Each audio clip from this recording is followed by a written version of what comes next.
Got to move on though. And 3 students from the West got so fed up with not being able to cook their meals nicely in their student digs, honestly, that they decided to take matters into their own hands, and they developed their own alternative baking tray, which distributes heat evenly.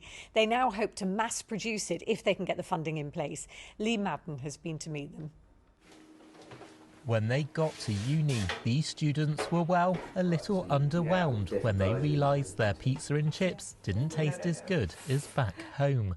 It didn't quite cook it through properly, and chips would be soggy. I think everyone kind of knows that soggy chips aren't really the most satisfactory way to eat them.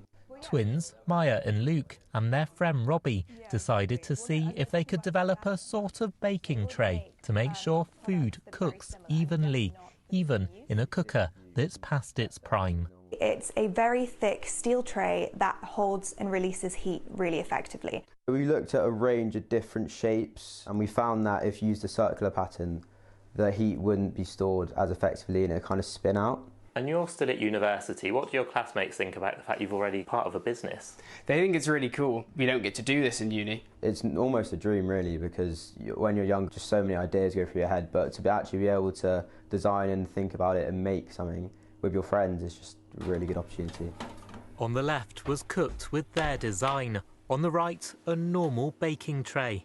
They're confident with their idea, but what to do with it?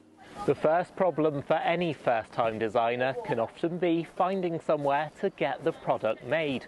Well, luckily for the twins, their dad owns a factory. They first of all came to me with this idea about a year ago altogether, and they've just been developing and just done so much work. They've made 30, 40, 50 different prototypes. Pretty good.